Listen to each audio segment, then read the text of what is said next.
Every point she makes it 8 times. She's talking about the blondes 30 times. She's talking about the sandstone 30 times. It's just everything that she talks about, she drills it in your fucking head. Stumbling once, but fortunately not sprawled onto the immaculate sandstone floor. Sandstone.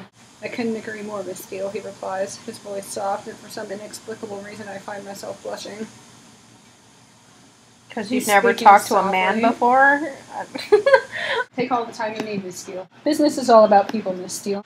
I don't subscribe to luck or chance, Miss Steele. Oh, I exercise control in all things, Miss Steele.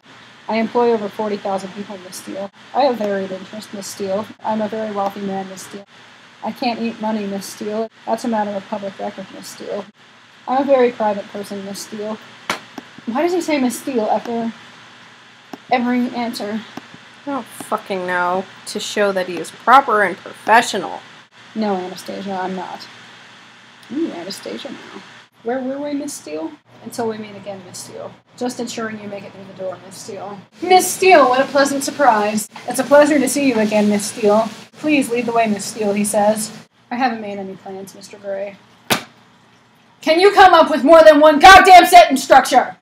He pauses and fixes me with his gray stare, his gray eyes appraising me. And I know it's the memory of those penetrating gray eyes. Then for some reason I glance up and find myself locked in the bold gray gaze of Christian Grey.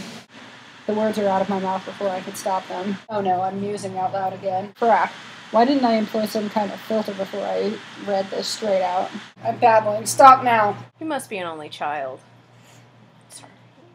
She must be? Yeah. Why do you say that? Because she's doing everything out loud. Oh, there we go. I said that out loud again. Whoops! That just slipped out of my mouth. Do I do that? Only children tend to talk to themselves a lot, since they have to entertain themselves. But he's so arrogant. You sound like a control freak. Do you feel that you have immense power? Control freak. Of course I would know this if I had done some research, but holy crap, he's arrogant. You are a control freak. But on the flip side, he's arrogant. He may be arrogant, but then he has a right to be.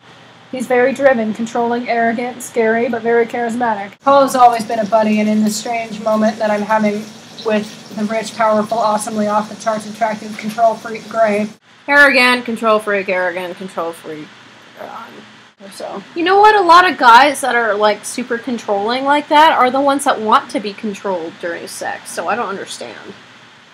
Maybe he does. We haven't had sex yet. Okay, we'll see. But if you work so hard, what do you do to chill out? Chill out? Chill out. He says that. Chill out. Crap, I feel my cheeks heating, so I distract her with flattery. Holy crap, what the hell is he doing here? Damn, try to be cool, Anna. Damn, have I offended him? Double crap, where is he going with this? He places his elbows on the arms. Seriously, she talks like a 14-year-old! Why does he make me so uncomfortable? Because he's leering at you and massaging his bottom lip with his index finger and talking about how he likes to control things. Okay, anyway. I'm glad you're struggling to shut up as much as I am. It doesn't make sense feeding the world's poor. What? It doesn't make sense feeding the world's poor. That's what it says. I just want this interview to be over. Me too.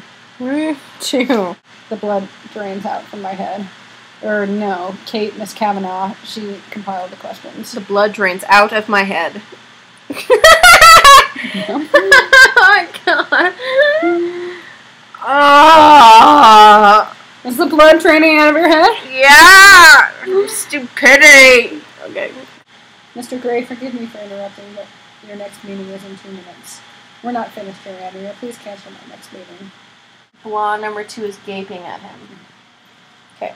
She appears lost. He turns his head slowly to face her and raises his eyebrows. She flushes bright pink. How do you cancel appointment? While obviously he's referring to my earlier, less than elegant entry into his office. I don't need that information. I remember it was 2 pages ago. Did you have a coat? Mr. Gray asks. A jacket. Olivia leaps up and retrieves my jacket, which great. Who corrects someone from coat to jacket? No, I did not have a coat, but I do have a jacket. I don't know. I've had a lot of asshole exes who are hung up on weird-ass shit. Really? Yeah. That seems weird. It's not pluck, it's tweeze! He holds it up, and feeling ridiculously self-conscious, I shrug it on.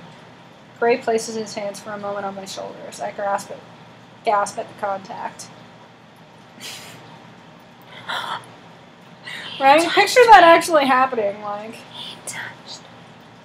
No man has ever affected me the way Christian Grey has, and I cannot fathom why. Probably because you've never touched or talked to a man ever before in your life. I breathed an enormous sigh of relief.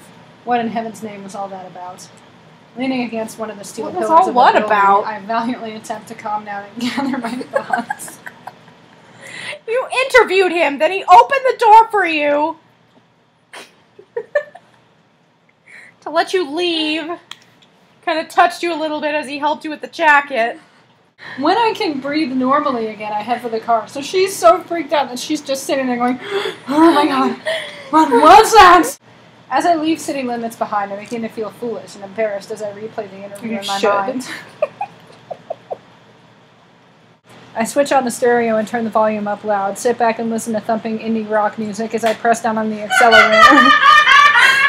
And I pay peanuts for rent. What? She pays peanuts for rent! I don't know, that's what it fucking says! She bounds up to me and hugs me hard. I was beginning to worry. I expected you back sooner. Oh, I thought Really? No fucking roommate would ever do that. Sorry, I'm Anna, thank you so much for doing this! I owe you, I know. How was it? What was he like? This dialogue is so original. I have to run. I can still make my shift at Clayton's. Anna, you'll be exhausted. I'll be fine. I'll see you later. This author has never lived with a roommate, only her mom. Where were you? I was so worried. Okay, well, I'm going to go to work. No, you'll be tired. Mrs. Clayton looks relieved to see me. Anna, I thought you weren't going to make it in today. My appointment didn't take as long as I thought. It took longer than you thought, dumbass! She arches a perfect eyebrow at me. Is it just me, or is she in love with her roommate? Right? You, fascinated by a man? That's a first. She snorts. See, even her fucking roommate. Normally, all you do is stare at my tits. We're besieged by do-it-yourselfers wanting to spruce up their homes. Mr. and Mrs. Clayton and John and Patrick, the other two part-timers. And I am besieged by customers. Really? Twice in 2 sentences? When you use that word? Besieged. Taking a deep breath, I put on my professional, I've worked in this shop for years facade. I can do this. There are a few... How's that a facade? She really has worked there for years. She cannot make it any more obvious that she is klutzy and just has never been social in her entire life. I try for nonchalance as I come out from behind the counter, but really I'm concentrating hard on not falling over my own feet. My legs are suddenly... What the fuck's wrong with her?